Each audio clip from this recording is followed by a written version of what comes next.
one of the secrets to happiness is to really embrace what you're doing in that moment. That's trite, but where that comes from is saying, I only want to do actions that are complete in and of themselves, right? If I'm looking for some ulterior motive down the line, it's not going to materialize.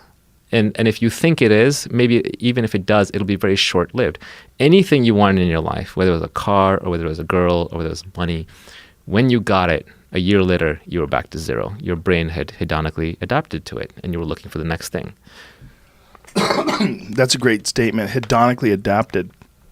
That is what happens to people. You get accustomed to whatever it is. I realized that when I first got a new apartment. It was a nice apartment. After a while, I got used to it. I was like, oh, okay. This is just an apartment. It's just where I live. I'm used to it. It's nice, but I'm used to it. Yeah, we all go through this learning. It's riding the Ferris wheel of life. It's like you get at the bottom, you're like, oh, I want to get to the top. This is so exciting. You ride it up, you get a little dopamine rush, and get a little serotonin. Then you ride it back down as that wears off. Then you need another high. Then you ride it back up, and you ride it back down. And in fact, the more highs you get, the harder it gets to go around the wheel. And the more bored you get of it, the harder it goes to go back up.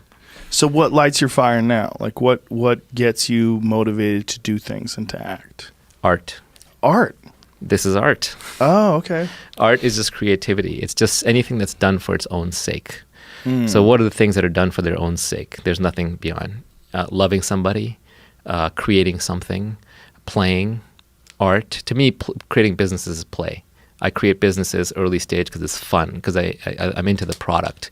Even when I invest, it's because I like the people. I like hanging out with them. I learn from them, and I think the product is really cool. So these days, I will pass on all kinds of great investments because I'm like, that product's not interesting. It's boring. I'm not going to learn anything. That's a beautiful luxury. It is a luxury. Art and learning, yeah. It is a luxury.